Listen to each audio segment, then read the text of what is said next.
Good evening, Professor, and good evening, class.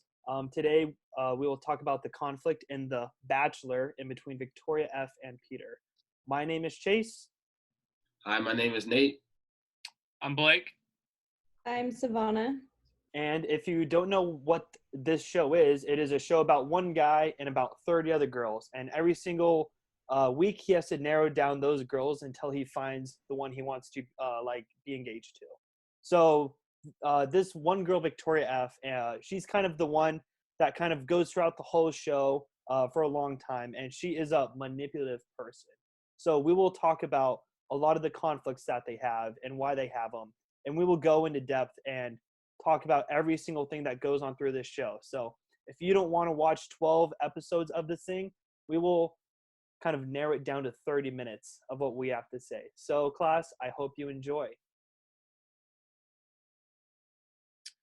So for my part, I will be discussing individual analysis and communication analysis. First, I'll be explaining the individual analysis part for Peter and Victoria. For the individual portion, the two concepts I am going over are my individual analysis and communication analysis. The two that we are analyzing are Victoria F. and Peter and their communication resolution skills. When I was going over Peter, he comes from a tight-knit family who deals with conflict in a very direct approach, gets right to the point when it comes to conflict in any situation that they come with. So I feel when he deals with this conflict with Victoria F. about hearing something from his ex-girlfriend, that he just goes straight to Victoria and explains what he heard and just what he wants from it. So to me, he's very open, and that comes from his background. For Victoria F. and her individual analysis, I kind of see different. She definitely comes from a well-rounded background with her family. They're supportive, but there's something definitely that makes her a little bit defensive, and that comes from past relationships that she has and she has explained. So that there explains how she deals with her conflict through her individual process. From a source that I found through the cultural system of learning value by our author Bernard Riley and Joseph D'Angelo, explain how culture is where you learn your ways and how it develops you as an individual. Riley and D'Angelo state that therefore culture is not an individual event, but a historical reality with symbols, myths, and meanings. This reflects Peter as an individual and how he deals with his conflicts, as well as Victoria. He never really got mad with Victoria in the scene. He's real calm and collected with how he deals with the conflict. So I think that shows based off what he's learned in the past. She's different, like I said. She still has her ways of dealing those that maybe she's learned from the past, so that just is who she is. For the communication part on this, they're definitely different. Like I said before, Peter comes from that tight-knit family, and so does she, but he's definitely very open. He's faced with that information that he learns from his ex-girlfriend. When he goes up to Victoria, he goes up in a calm manner. He doesn't go with any anger or anything. He's not really questioning her right off the bat. He's just explaining what he has heard and how he wants to hear. Once she gets that information from him, she's very standoffish, very defensive, and just completely shuts down. And for communication, that's not going to work with a relationship, because you need to have that clear cut communication to have that relationship keep going.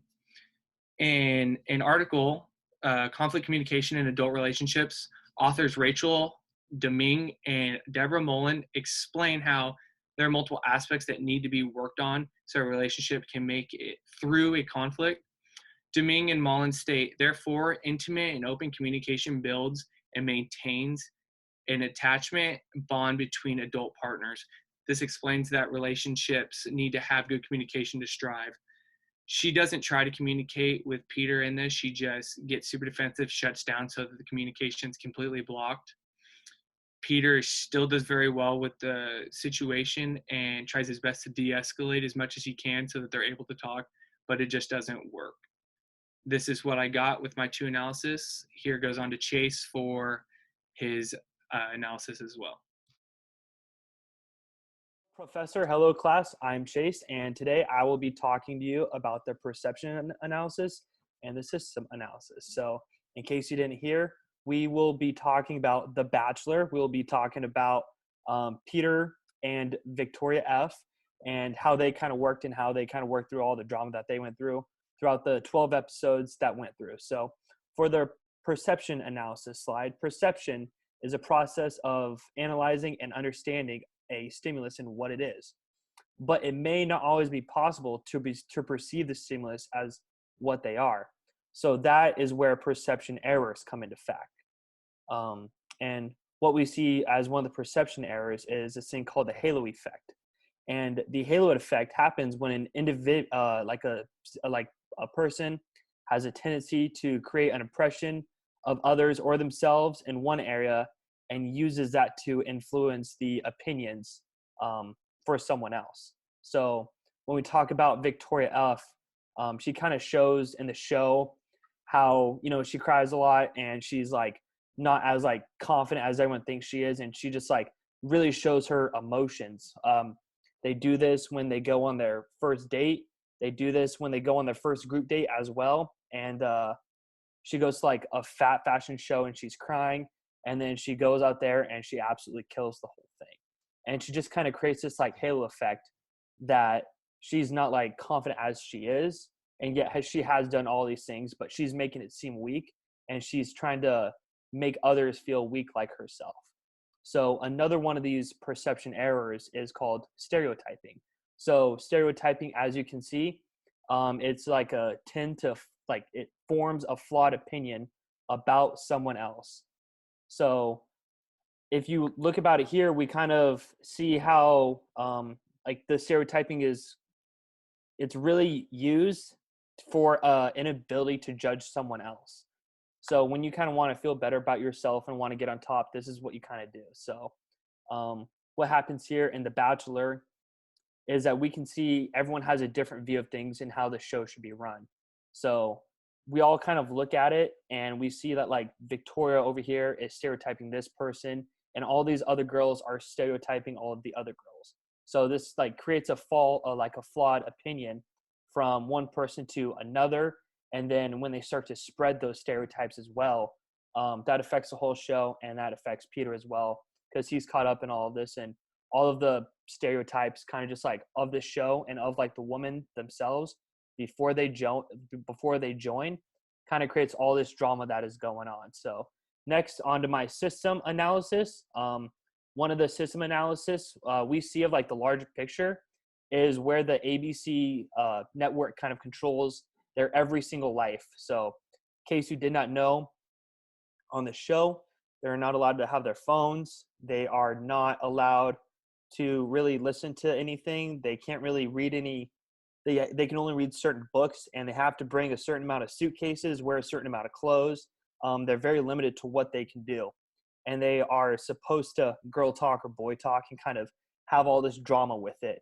And this right here creates a chain effect because even though it may not be everyone's attitude to kind of do this thing to like spread like drama and what they heard to other people, so on and so forth, they are forced to, and this creates unnecessary drama. And one recommendation that I kind of see here to help with all this is that if one of the girls goes through a situation, it is her job to explain it to everyone else. So that kind of helps with their like spreading drama and the rumors and all of that. And one of the books I read, it's called Risk Perception and Communication. It says that if one person comes forward and says what like happened, then all the drama and the rumors can be like cut out. So another thing that I kind of found out that was kind of cool is that it says that each person in a group should have a dedicated amount of time to kind of like show what they're going through and show their emotions. And everyone should have the same amount of time so that everyone can get their thoughts out. And it won't be like particular towards one person or one girl or one boy. So Those are the recommendations I had, and that is my part about the perception analysis and the systems analysis. I'm going to hand off to Nate now. Do you think that I enjoy this right now? No, Do you think I that I look forward to don't. this conversation? Do you think there's any way I couldn't address this? That I could just come into this house with you tonight, go meet your family after being told that? Then I don't Is it- want to do this. But can we just talk? And What are we gonna say? There's I'm nothing. trying to out. I'm not Okay, trying to let's have talk you- it out. What are we gonna say? I'm just asking for the truth. Well, it doesn't matter anymore, Peter, because So you just are giving up on this.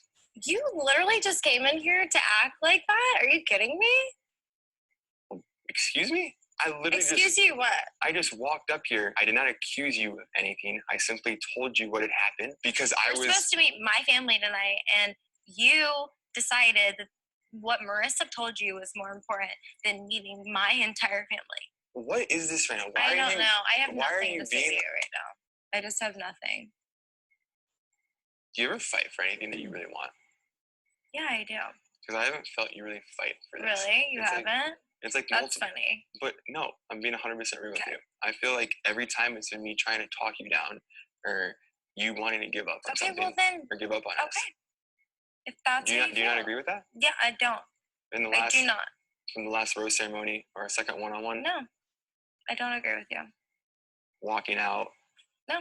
I don't agree. But I want you to be completely realistic right now. I am Do you think- so do you think- done with this you think conversation it's right possible now. I for- can't do this. I can't. I'm so done. Sorry. Get like I can't. Alright, in watching the video clip of Victoria and Peter, I did an emotional and power analysis. I found that Peter holds the majority of the power and Victoria lacks the power of communication. Also found that Victoria's initial emotions played a big role in the conflict spiraling in a negative manner. The initial conflict started when Peter addressed Victoria about an issue he wanted to resolve. I noticed during the conversation, Peter was very respectful and calm and just wanted to talk. On the other hand, Victoria's initial reactions were to deflect, and she did this by overreacting and projecting guilt onto Peter. According to the journal Mixed Emotions, an open source toolbox for multimodal emotion, one of the most complete and accepted definitions of emotion is synchronization of different cognitive and physical components in response to a stimulus event. Victoria was clearly affected by the initial event of Peter questioning her. After learning this, I was still wondering why her reactions were so abrupt and dramatic towards him after he was so calm and respectful to her. According to the journal Emotion Analysis for Personality, it states there are two main emotion regulation strategies: cognitive appraisals and expressive suppression, which lets me know that Victoria needed to work on her cognitive appraisals to keep her emotions regulated. Cognitive appraisals are, according to dictionary.apa.org, a theory that cognitive evaluation is evolved in the generalization of each and every emotion and are composed of two parts, primary and secondary appraisals. Victoria's main problem lies in the primary appraisal, which is her ability to perceive a conflict as a threat or opportunity. And because she tends to perceive any form of conflict as a threat, her emotions follow, which lead to conflicts spiraling negatively. Hi, my name is Savannah, and today I'll be talking about the style analysis for the homecoming episode with Victoria F. and Peter. I want to start off with talking about defensive and supportive behavior. Going into an article by Weiner, using the I approach is a component that is grammatically subject to the sensitive word and causes more supportive reaction in subjects. So we definitely see Peter using more supportive language when he confronts Victoria about this, letting her know how he feels, and he just wants to kind of understand. And then we see Victoria get very defensive and kind of brush off the situation and try and turn it on him. We do see Peter kind of get defensive with Victoria at the end of the conversation. He definitely puts the blame on her and uses you language that she always kind of runs away from conflict. So it's definitely something that we see on both sides, but I would say that Victoria shows a lot of defensive behavior towards Peter, and he does his best to stay calm and kind of just calm her down, but obviously that doesn't work. So going into the next part of this slide is the Four Horsemen apocalypse, and we see both kind of going through all stages. Again, Victoria is definitely more dominant as far as criticizing, being defensive, and stonewalling and contempt towards Peter. First off, she definitely criticizes Peter and asking him why he's doing this now, and just turning the tables on him like he's the problem. And we definitely, like I said before, we see Peter criticizing Victoria and how she always runs away from conflict. Victoria definitely gets defensive towards Peter. We definitely see her fight him and bring up other issues in this conflict. And then I think the most important thing that for me, as far as what I saw from this, was the stonewalling. I think once the conversation gets going and the conflict, we see Victoria completely shut down. She is over the situation. She uses language like, I'm so disgusted, and we see her walk off because she just can't handle it. And that really is frustrating for Peter, because he's trying to approach her as openly as possible, trying to communicate with her on what he feels and what he kind of just wants to understand.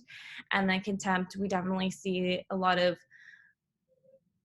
nonverbal language from Victoria, as far as eye rolling and hand gestures, and she just completely brushes him off, and the whole situation just kind of just goes down a negative spiral. So I would say that's my analysis for this conflict. Hello, Peter. Hello, Victoria F. I call you here today because it's been brought to my attention that you, Victoria, have been faking a lot of your actions and have been spreading false lies about other girls on the show. I really don't feel like I've been faking any of my actions. All of my actions that I've taken have all been accounted for, and I just really don't like how the other girls look at me as a coward. See, but that's the problem. You aren't a coward. Every single time you say that you're afraid, whether we go onto the runway or we go, like when we went to go skydiving, you say that you're a coward, but you take it like a champ. You overcome all these obstacles, but yet you're so emotional when this all happens. It seems like you have this halo effect about how emotional you are and how unconfident you are. Yet every time you're put in a situation like that, you're able to surpass any emotional or like courageous expectations that we have for you.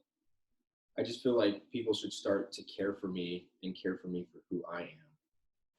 Okay, Victoria. So we need to come up with a way to make sure that you continue to tell the truth and don't throw any of the other girls under the bus.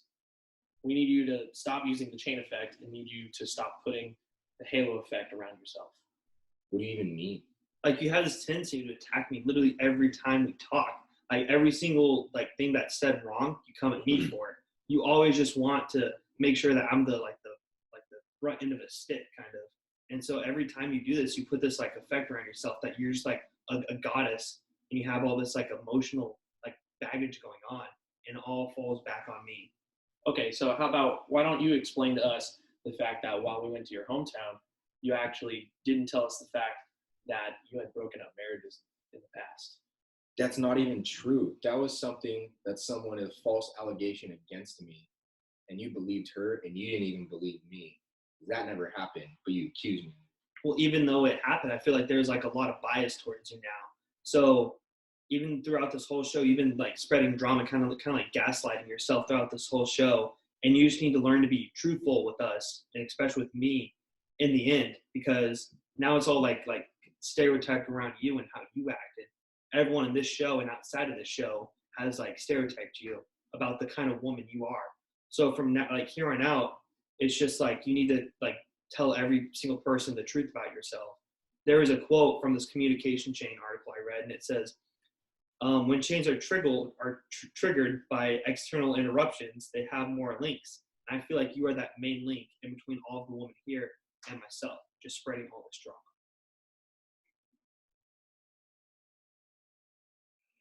I know that we've kind of had stuff in the past. Yeah. And there's been doubts and whatnot. And then I know we had left that other one-on-one, kind of a weird spot. And it just has me kind of just really confused right now. Mm-hmm. I just want to hear from you what you make of that. Okay. I don't really know. And if that's what you want to use our time to talk about. At this point and where I'm at and having to make such a huge decision to go home with families, how can I not? It's like every single time we're together, I feel like you're always in a mood, and it's extremely frustrating because I feel like I just don't know how to like move forward if this keeps happening. Like, I don't get it. Well, I'm sorry that you feel that way. I'm not trying to call you out in any way. And I loved like what Okay, you so said to then me. what did I do? So for this video that we just saw, I'm going to evaluate the communication of this conflict. For this conflict, I would have Victoria work on her nonverbals when she's talking to Peter, so that Peter doesn't feel that she seems annoyed or irritated right from the start. I would also have Victoria use non-passive expressions, because that helped escalate the situation when it could have just been a minimal conflict, so that if she stays away from those, she can minimize that. I would also have Victoria use more verbal communication, how she starts off saying, I don't know, and shorter remarks with no context. That kind of leaves Peter with like the kind of blank look of what is she trying to explain? Like, does she not really care? So I'd have her work on that. I would have Peter just explain where he's coming from and his feelings, so that his motives are clear and what he wants. I want the two to both feel heard and their feelings to be valued.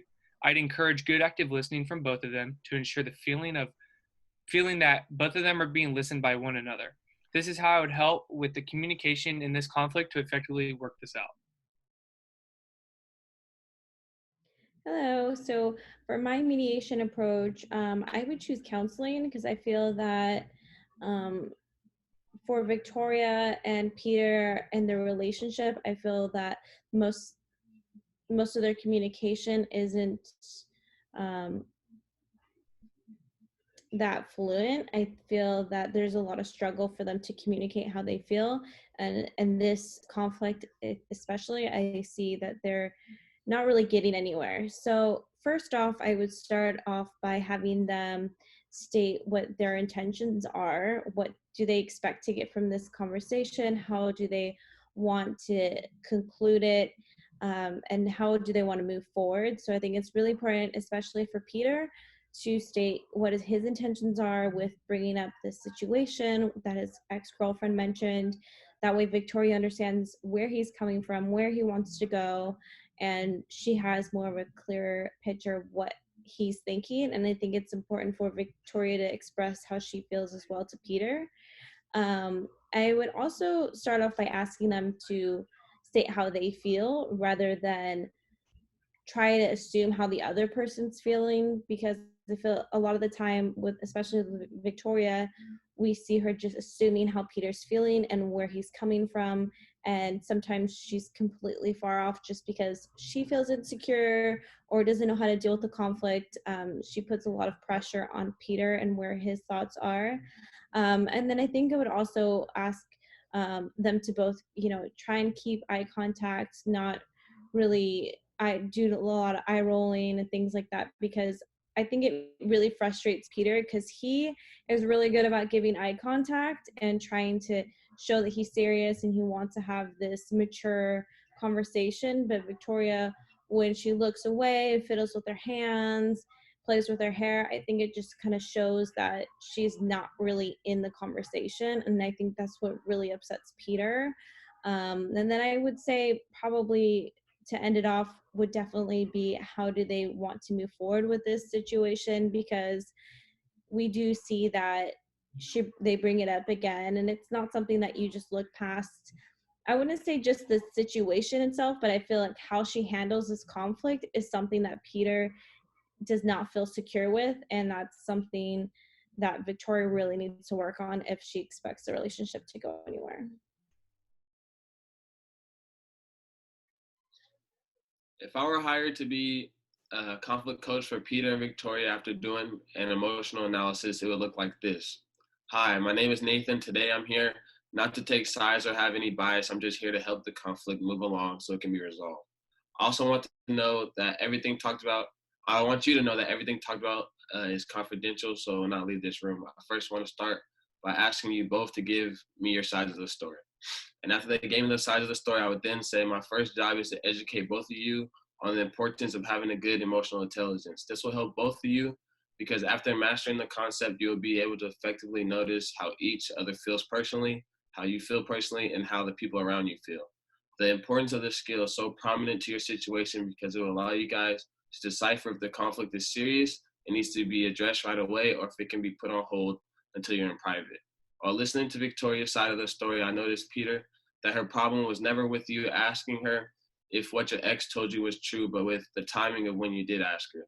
It seems that she was nervous and really looking forward to you meeting her family that night. And when you came to her asking if what you heard was true, she felt overwhelmed and reacted in a defensive mode.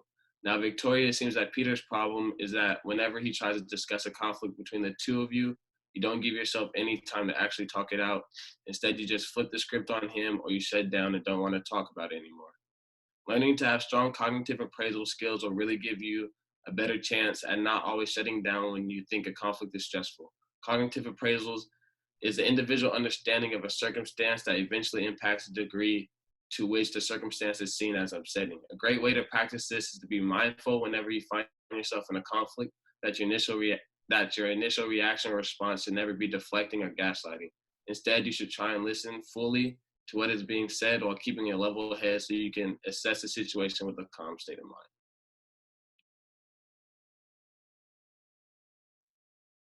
So starting off with our group conflict negotiation, I'm stage 1. This stage would start with Peter being able to explain his side first, which is what he had heard from his ex-girlfriend that day. Then go on and explain on what he feels about what he had heard and ask a couple questions in regards to that. I'd give Victoria her time to address the situation, what Peter had heard and how she feels about it as well. Then I would have Peter explain his feelings on it and go back to Victoria so that she can explain even a little bit more just to give Peter that understanding that he needs. I'd make sure that Victoria doesn't get defensive with Peter because that will escalate the situation. After Victoria explains, I'll let Peter reflect on what he thinks, and then I'll go back and let Victoria reflect as well. I'd then step in, share with the two my thoughts and how I think that they should work on this together, which would be to listen thoroughly to one another and the conflict, then react to one another's stories, and they can talk through it calmly. This will help them have a win-win, which is from Peter getting clarity on the situation, Victoria explaining herself clear, and able to have Peter understand what happened. So I'm stage 2, and that was to focus on the interests and positions. I would definitely say we need to focus on where Peter is coming from and having him express his feelings as well as Victoria. I think it's important to make sure that we be mindful of each other's emotions. We see Victoria get really worked up, and I think she kind of forgets what she wants from this conversation and just goes solely based off of her emotions. So I would give her the time to really think about how she feels and not feel pressure to respond back to what his questions are and what he's saying. That way she's not saying anything that she's going to regret later on. I think it would be really important also just to make sure that we are giving them individual time to talk about what they need to say, what they feel. That way they're not interrupting each other, because we definitely see that a lot happen throughout this conflict. And I think that would definitely help the mediation part and just moving forward with the relationship as far as just having respect for one another and listening. And I think that would minimize how bad their conflicts get and how it just spirals negatively. So my part was to invent options for mutual gain. As I said already, that one solution that I would kind of see that would help is that every single time before a rose ceremony, every single girl gets the same amount of time to express how they feel and all their emotion towards Peter. This would really help not single out a single girl, and Peter would be able to get more opinions with this, and he would be able to see where everyone is coming from.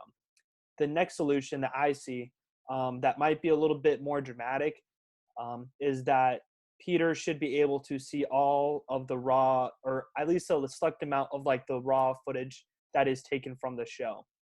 If this goes down, Peter would be able to see who is lying, to see who is being false about their emotions, and just kind of like spreading drama throughout the show. They would be able to determine who will be getting the rose, and they would like be able to kind of find the start of the drama, and they would be able to cut out any scene, like anything they want to see. So those are the two solutions that I.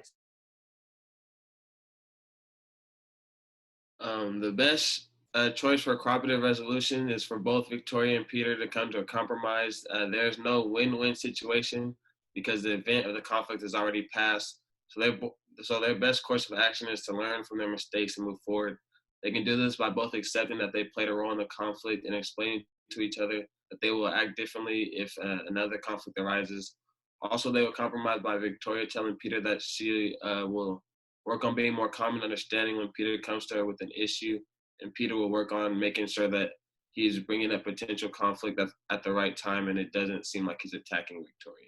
All right, everyone. Well, we hope that you enjoyed our presentation. We hope that you gathered some good information about conflict analysis as well as mediation.